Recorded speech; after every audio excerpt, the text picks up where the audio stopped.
Assalamu alaikum, this is Baba Ali, otherwise known as Ali Ardakani, and here's my story on how I came to Islam.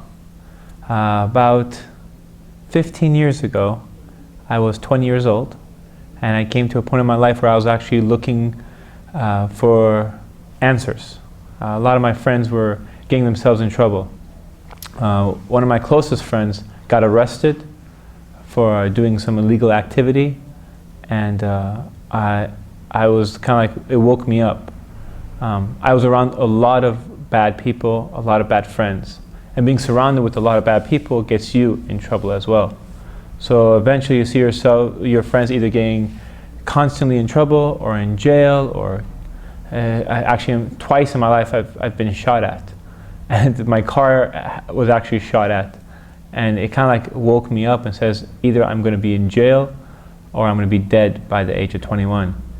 So I came to a point in my life I decided to go and start searching for the truth. So I started studying different religions and trying to see what's out there and see what different lifestyles are out there. And then as I had been going through the whole process, each time I came to a religion and I found a problem with it, I decided to drop it and go on to the next.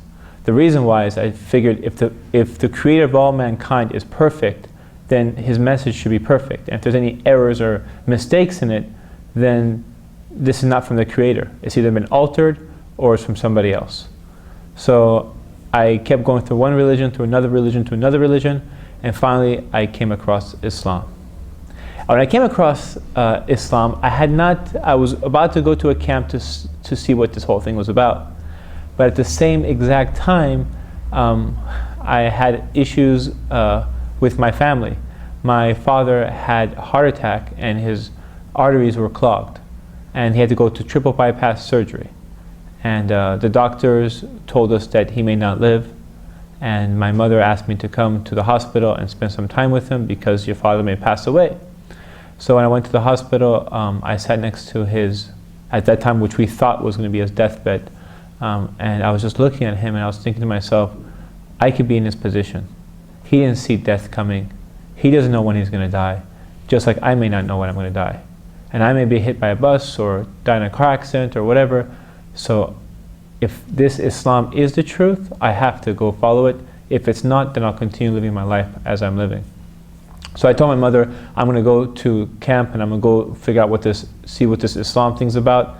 And she was completely against it, but I said, there's no choice about this. So at that time I was pretty lost. I took my girlfriend with me to Islamic camp, not knowing that there's no girlfriend-boyfriend relationship. And that was an interesting adventure.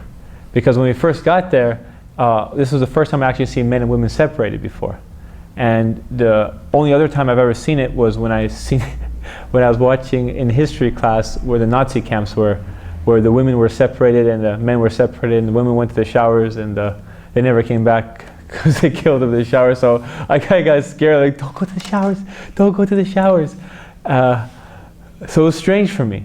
And everything about Islam was strange for me because I'd never seen anything like this before. Many people think just because my name is Ali and I'm from Iran, you must be Shiite and you must be Muslim and you must be this, and that wasn't the reality whatsoever. I grew up in a very, very, very extremely secular family. Religion was almost hidden away from me. I had no idea what Islam was about at all. If you asked me how many gods there were or who was Muhammad sallallahu alaihi wasallam, I would have zero idea. I just know that there was a picture of him I seen in frames, and people have Qurans. Persians, they usually have Qurans at home, and they put money in it for good luck and stuff like that. And they just take money out during Persian New Year, which has nothing to do with Islam. So, and they kiss it after they walk under it 3 times for superstition reasons when they go on travel. So that's the only thing of Islam I've ever seen. So when it came to like actually be a practicing Muslim, this was completely strange for me. So at this camp, I was a troublemaker, and they told me that of all the people who ever come to our camp, they told me this later on, you were the worst. And there's troublemakers that come, but you were by far the worst. And there's good kids and bad kids, and there's some kids that would take the good kids and make them bad. I was one of them. So I would go and throw snow at people while they're sleeping in their beds to wake them up. It was just chaos. Eventually I got so tired of causing so much chaos, being such a bad menace, that I got exhausted, and it started snowing so much at the camp that I decided to go sit down and listen to a lecture. And as I was listening to a lecture, I actually started listening to what the speaker was saying. And it caught my ear. And being a biology student and trying to go into medicine, you really try to study the creation. And when you study it and study it and study it, you realize that things don't just come out of nowhere. Now science has its answers, saying that, for example, like when the Big Bang Theory, or through explosions and all these things, that life can exist. But when I've seen things blow up or see explosions on television, I've never seen something come out of it, like a glass or a Coke can or something just come, like a computer or a television, just come out of nowhere from the explosions. So the whole random molecules all come together theory doesn't really making sense to me. So when they were explaining Islam and what Islam says about creation, what Islam says about the rules of being good to your parents and doing this and doing that, it started clicking. Things started making sense. And I was like, wow, this is very interesting. Then he started to discuss the political system, the social system, all these different systems, the economic system in Islam. I said, wow, this is not just a religion, it's a total way of life. You know, it's everything from the way you treat your wife, to the way you go to the bathroom, to the way you eat, to the way you do business. This is a whole complete package. While other religions that I was looking at was just spiritual. You know, at that point I started looking into Islam, and I was like really excited. And by the next morning I was convinced that I'm going to follow this. And I realized what the price was. The price was, if you're going to follow the truth, you're going to follow this, you have to sacrifice some of the things you love. Which means all the bad things I was doing, I have to sacrifice.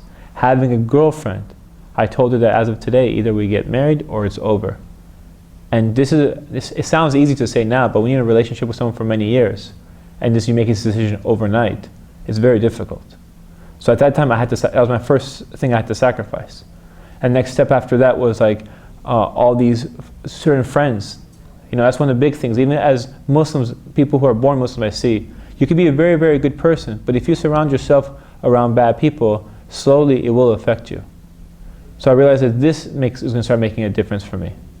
So I came from a guy who was very popular, very this and that, and then suddenly started to become almost alone, because a lot of either bad people didn't want to hang out around me, or I didn't want to hang around them. So I came home and announced that I became Muslim. And when I announced I became Muslim, I thought my parents were going to be really happy. No more girlfriend-boyfriend relationships, no more yelling back at us, no more mistreating us, no more doing all these bad things. Instead, it was the exact opposite. My dad started hitting his head against the wall, my mom started screaming, there was a lot of fitna in the house, to the point that I decided to pack up my bags and leave. I said, there's no way I can be a Muslim and practice Islam in this home. And that was a big problem, because I was raised a very comfortable life. And I was the kind of kid that his clothes were made from every morning, and his lunches and breakfast and dinner was made from. I was a spoiled kid. I live in a home that you don't even lock your front door. You can put your keys in your car, leave the door unlocked, and go to sleep like a baby. You never have any worries, no concerns. You don't see police officers, they're like celebrities. And I moved out of this home, and I moved into a flat, an apartment, that is very dangerous, extremely dangerous, because this is all I can afford. My neighbors were drug dealers. I hear constant gunfire. A person who came to visit me had a shotgun pulled on them. When I went across the street to the gas station, the guy walked up to me asking me to buy drugs off me, even though I didn't. It was crazy. The whole experience was crazy, and I think to myself, subhanAllah, what did I get myself into? You know, what happened? Now all these people around me, I have nothing. But for the first time in my life, I actually had peace. I had tranquility. I had something that no matter how much money my parents had and how much things that I had back home, I never had. And it was something that is priceless. You know, living in Los Angeles, this is where I live, and being only a few minutes away from Hollywood, and I oftentimes see stars and movie stars and many people you see on television.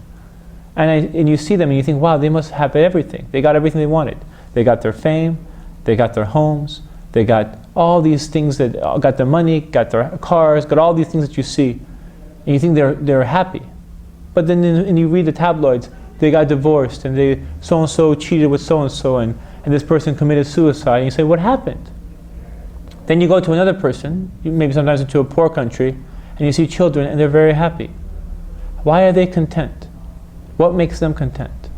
You know, I learned that the only way, and the only source, and the only possible way to have peace in your heart is if Allah subhanahu wa ta'ala gives it to you.